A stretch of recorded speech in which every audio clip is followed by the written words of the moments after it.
My name is Kiristofer Klohesi. I'm a Roman Catholic priest, born in South Africa, educated in South Africa. I now live here in Rome, in Italy. I am the professor of Shi'i studies at the Pontifical Institute for Arabic and Islamic Studies in Rome. So I studied my Arabic in Egypt and in Italy, and I did some Shia studies and then did a doctorate in Shi'i Islam, and I'm now professor of Shi'i Islam, and also I teach other courses, Quran, some akhlaq, some ethics, medical Shia ethics, Islamic ethics, but mostly I teach Shi'i Islam and I research the early history of Shi'i Islam. In terms of the book that I wrote about Lady Fatima, it was originally a doctoral thesis because I thought that it was disappointing that Lady Fatima, who is so loved in the Shi'i world, has hardly any biography of any real academic value. Lots of little pamphlets, but no thorough biography, and especially a biography in English or in a European language, but based on the Arabic sources, of course, the primary sources of hadith and of the Shi'i historical texts. So the book that I wrote is an introduction for English speakers, Muslim and non-Muslim, to the daughter of the Prophet of Islam, about her, some of the virtues of her life, some of the historical features of her life, but most importantly, what the hadith, both Sunni and Shi'i, say about her, to show that she really is a very important figure in early Islam. She is not on the edges or on the margins when her father is preaching, and also when her father dies. She is very much involved in early Islam. It was my intention. Fatima is, and why she's important, of course, she is the only surviving child of the Prophet of Islam. All of his other children predecease him. So she is the only child who is alive when the Prophet of Islam dies. And therefore, she carries within herself his bloodline and his prophetic heritage, who he is as a person, his importance in history. All of that is carried by her. And therefore, it seems to me to be logical, not just historical, but logical too, that Fatima should play a crucial role in the early years of historical Islam. That is, from the time that the Prophet was preaching until the time that he died, in terms of who should lead Islam, who should interpret Islam, and who should be the bearers of the Prophet's message and heritage. It seems to me that Lady Fatima is absolutely crucial, maybe the most important person in this equation, because she is of his own bloodline and directly his daughter. Familiar with Lady Fatima by accident. I was doing my doctoral thesis, and I was going to do a thesis about Al-Hussein, but I was going to do a thesis as a Christian theologian, writing about the virtues of Hussein that are recognizable in the life of Isa, of Jesus. But reading of Hussein, of course, one has to read about the Lady Fatima, and I was quite shocked that I could find so little academic information, lots of stories, lots of pamphlets, lots of pious ideas about her, all of which are important, but in the academic world, you want something more than that. So I abandoned the project on Al-Hussein and decided that I would research the hadith, especially the Shia and the Sunni hadith, and also the historical texts, and produce, as far as is possible, a biography of Lady Fatima. Even if it's a fragmentary biography, even if there's information we don't have, at least it would be a beginning of putting her back into a central position in the minds of English-speaking readers. So that was how I discovered her, and that was why I worked on her life, and I continue to study her life and to perhaps write a little more in the future. The legacy of Lady Fatima and her carrying the heritage of the Prophet forward, of course, is a very problematic issue because it is a sectarian issue at the beginning of historical Islam. We have to ask ourselves, how is it that Lady Fatima was sidelined, that she was pushed to the edges? And it seems, even if this is an uncomfortable fact for people, it seems almost certain that she was pushed to the sidelines because of some of the other women in the prophetic household. And I'm thinking especially of some of the wives in the prophetic household who had important relatives. Their fathers or their relatives were important in early Islam for the beginnings. And I am convinced that this, together with some rivalry that did exist, some issue between Lady Fatima and some of the other women in the household, that this is what caused her, in the majority of texts, not to be completely ignored, but certainly to be marginalized and to be pushed to the side. However, if you read carefully the texts of hadith, of Sunni Islam, Lady Fatima features very prominently. She is present at the most important moments, and the most important hadith about her spoken by the Prophet are recorded there. For example, that Fatima is part of me.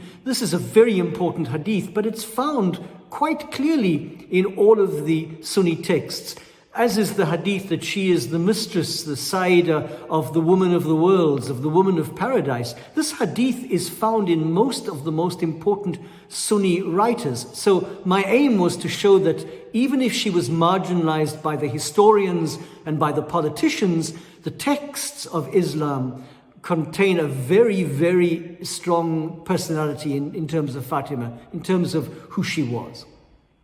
About Lady Fatima, I wrote especially about the end of the Prophet's life and her own struggles. And I used the word brave more than once to describe her. Now, I need to point out that I, of course, have also written on Lady Zainab. And Lady Zainab, too, is a model of bravery and courage. So you have two women here, mother and daughter, who both share the same virtue, and that of extreme bravery and courage. So if one looks at the circumstances at the end of the Prophet's life, his own death and Fatima's grief at the loss of her father, and then the political problems that pushed her husband out of his rightful role and elected others in his place, her attempts to persuade the people of around them, the neighbors, to support her husband.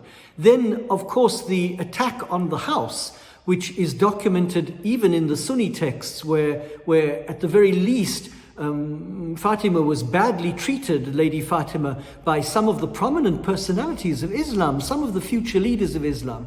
Then, of course, later on, she would die herself 6 months after her father's death. But in those 6 months, she suffered terribly, and she maintained a position of great courage and valor in the face of persecution. She stands up in the masjid, she preaches her famous protest. It's not really a khutbah, it's not a sermon, it's an ihtijaj, it's a protest. She preaches this famous protest in which she challenges the leadership, but she's challenging them because she has been persecuted, even though she is the daughter of the Prophet. It is hard as an historian to imagine how the daughter of the Prophet could be treated this way. So there is, in this very short period, a great deal of suffering, which is going to be experienced by her daughter, Lady Zainab, as well. And her response to the suffering is one of great courage and great valor. Therefore, for modern women, Fatima is a model for many virtues, but I think that in current times where people are struggling and where they have to make daily moral choices, I think that Lady Fatima is an excellent model of virtue and of courage. Very well, this priest, Raphael Doman, I don't know his work, but it does not surprise me that a Catholic priest like me should choose to write about Lady Fatima and also to defend Lady Fatima, because of course it is quite clear that between Shia Islam and Catholic Christianity there are many very strong and important parallels, not only in terms of the person of Hussein and the person of Jesus, both of these men who were killed for justice, killed unjustly for the sake of justice, but also between Lady Fatima in Shia Islam and Mary in Catholic faith. There are strong parallels. So it doesn't surprise me that another priest should choose to write about her and highlight some of the issues around her life. And the issues around her life, the issues around Fadak and her inheritance that was taken away from her. The issues around the attack on the house in which she was beaten and miscarried the son who was in her womb at that time. The fact that she died very soon after that, within months of that. All of this is indeed an unforgivable thing. First of all, because she is a woman, and you don't attack a woman. Secondly, because she is a pregnant woman, and you certainly don't ever use violence of any sort against a pregnant woman. But most important, because of who she is. She is the only surviving daughter of the Prophet of Islam. And it is scarcely imaginable that the early members of the Ummah, the early leaders of Islam, could have allowed the attack on the house, could have allowed the theft of her inheritance, the Garden of Fadak, and could have allowed the ill treatment of her because they didn't agree with her husband. That's the real issue. The real issue, of course, is that they didn't agree with Ali. They didn't agree with his rightful claim of leadership, and so they injured her, his wife. And I'll tell you further than that when the attack on the house happened, Lady Zainab would have been present as a young child. She would have witnessed this attack on the house as well, and therefore she would have been equally traumatized by what she saw, her own mother being physically injured by a group of very angry men. Therefore, I'm not surprised that a priest should find in Lady Fatima and in the sufferings of her life parallels with the life of Lady Mary and the sufferings that she endured. There are great parallels, differences too, of course, but there are great parallels between Mary watching her son die, being killed by unjust men, and Lady Fatima, who was dead already by the time that Hussein was killed, but she was watching from that barzakh, from that place where she is, waiting for God to punish his killers. These parallels are very important, and I'm not surprised that priests should find them and write about them. Of Fatima as a person, as a personality.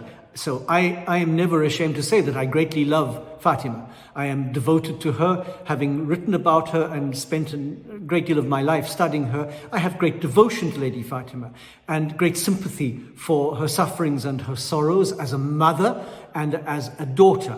But she inspires me because she is one of those religious figures that you find in every generation, in almost every monotheistic faith, figures who God raises up to be models for society, models of virtue, models of justice, models of bravery, models of chastity and purity.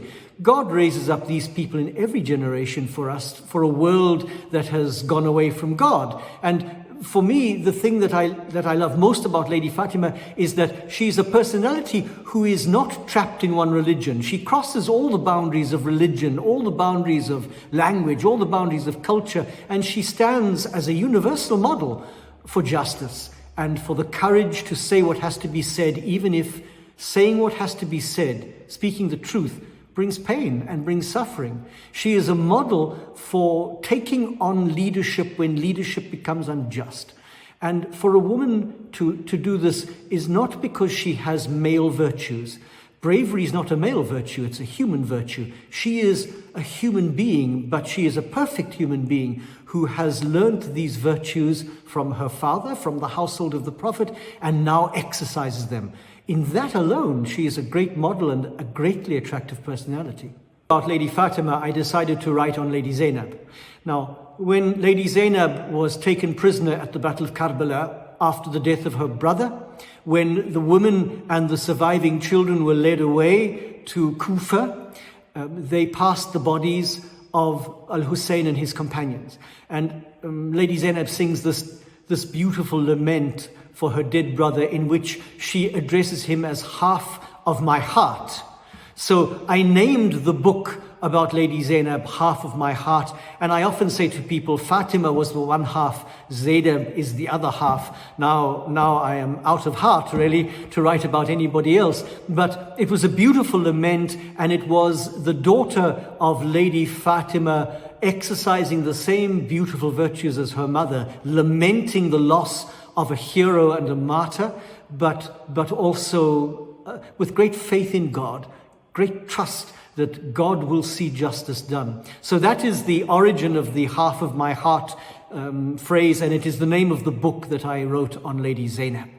The fact of Lady Fatima being ma'asuma, being pure, being infallible, sharing with the others of the Ahl Bayt, this virtue seems to me to be primarily because of who she is, that she is the daughter of the Prophet and the only surviving daughter of the Prophet. There are others like Lady Zainab who share a sort of a secondary gift of Ma'soom, but not in the same way as Lady Fatima. So it is primarily her status as an Islamic woman and daughter of the Prophet that makes her Ma'soom for everybody, not just for Shia Islam. She shares these virtues as a truth, not just as a piety.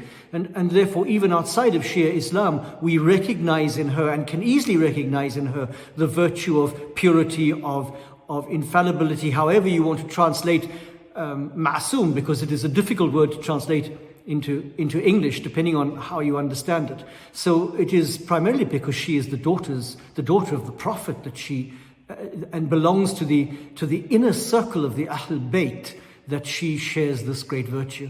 Because of the position of the woman, or of women in Shia Islam, my own reading of the texts, and I have to be careful here not to generalize, because of course the position of woman doesn't just depend on the text, doesn't just depend on what the religion says. It depends also on how people live. You know, you have to make a distinction sometimes between the principles of faith and the practices of faith. How people live and what people believe, unfortunately, are not always the same thing. But the fact that Shia Islam holds up for the world not just Lady Fatima, but also other women like Lady Zainab and Kulthum, the other daughters of Al-Hussein, the other children of Al-Hussein. The fact that Shia Islam holds up these women as models and as people of virtue in their own right, not because they're married to virtuous people or because they are the daughters of virtuous people, but because they themselves are virtuous. The fact that Shia Islam does this suggests to me that at least in the texts and the official understanding of Islam, women have an extraordinary place. After all, Lady Zainab is going to be on the Day of Judgment a very powerful intercessor. If you read the texts of her intercessory prerogatives and rights, she has enormous power before God, not just to reward and save those who love the Ahl Bayt, but also to punish those who killed her son. She is the most powerful woman you could imagine, and therefore, because Shia Islam holds up this woman as powerful and as virtuous, it suggests to me that officially that is the understanding of women, that they have in their own right virtue and valor that can be lived in the home, in the workplace, in the place of study, wherever they find themselves. It seems to me that the texts about Fatima, but also about Lady Zainab, suggest very strongly how Shia Islam understands the dignity of motherhood and of womanhood. After the death of the Prophet Muhammad until the death of Lady Fatima is a very difficult period in history, because we have a variety of historians writing from different angles, and also because we have those well-known divisions in the community. There were the divisions, for example, between those who came to Medina from Mecca, Muhajirun, and then also the Ansab, who were a different group of people. And it was eventually the Ansab, the Medina helpers, who were going to be the great supporters of Ali at the end. So there was, at the death of Muhammad, something of a social division in the community, and there was great worry about leadership, because part of the worry was, would the leader come from the Muhajirun or would the leader come from the Ansab? Because the groups were a little suspicious of each other. We know that after the death of the Prophet, there were a number of emergency meetings called. While the Ahl Bayt were preparing the Prophet for burial, politicians were already meeting in a variety of groups. So I suspect that that period after the death of the Prophet, and I also believe that there were people who didn't realize that he was going to die. They thought he was going to live. I think his death came as a great shock to many people. There were confusions and anxieties and political disputes in those days after his death, and people took sides, and many of them took the wrong side. They took the side not of Ali.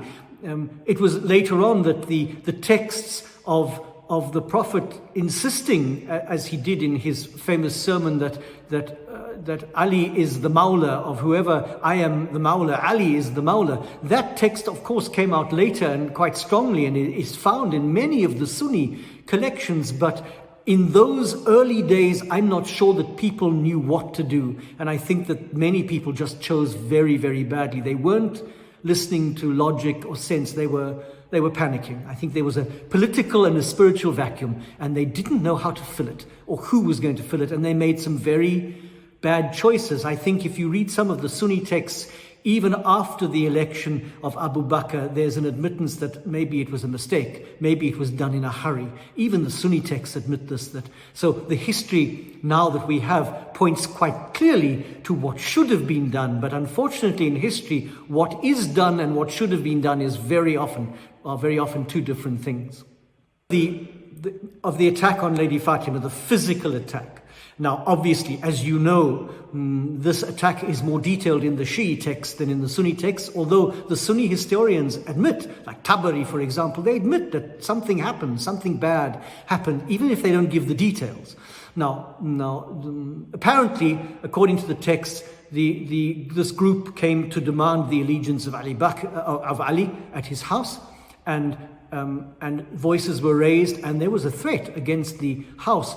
And in the house was not just Ali and Fatima, but also the children. Zainab, Hassan and Hussein would have been in the house as well. So there was a physical threat against the house, and Lady Fatima, it seems to me from my reading of the text, Lady Fatima was coming out of the house to challenge this group when the door was attacked, and she was brutally hurt by the door, or even by the person kicking the door in.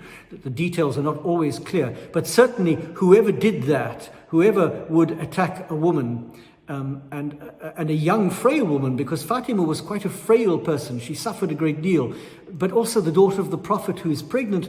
What human being does that? What human being would ever physically attack a woman? It is hard for me to imagine. So it is a brutal part of history, and well, it was part of the destiny, I think, of Lady Fatima, that she would, like her son Al-Hussein, she would suffer greatly and even physically here on earth, but that suffering would give to her from God great reward in terms of her power to make intercession for the Ahl Bayt and for all who love the Ahl Bayt.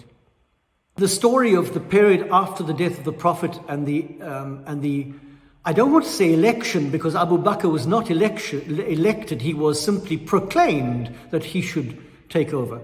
That period of history is written from a variety of angles, and there are more, unfortunately, there are more Sunni historians writing about that period than there are Shi'i historians. The Shi'i historians are very few, but even the Sunni historians are prepared to admit that there was an action that took place at the house of Ali and Fatima. They weren't necessarily going into detail, but they are willing to admit that something bad happened at the house. Now, I'm thinking especially of Tabari, because the history of Tabari is a very early history, and it's an important history, and he gives us a great deal of information about Al-Hussein and about Karbala, and he seems to lean towards Al-Hussein, even though he's a Sunni historian. So he does describe the incident at the house, and he goes as far as saying that there was a very strong argument, and he emphasizes that it wasn't just a dispute, it was a very strong dispute, but he doesn't give details about physical attack. Those come in the Shi'i texts. But there is no reason why we should disregard one set of texts in favor of another. All of the texts read together suggest that something terribly bad happened at the house. It's just that some of the texts give us more physical detail than others do, and we have to put the text together and draw our conclusions from all of them. And my conclusion as an historian is that Lady Fatima was physically injured. Whether she was injured by the door being kicked in or by somebody actually kicking her, I'm not sure, but I know that she was physically injured. She suffered a miscarriage of a third son to whom she would have given birth, and she herself died eventually very soon after this, quite possibly aggravated by those injuries.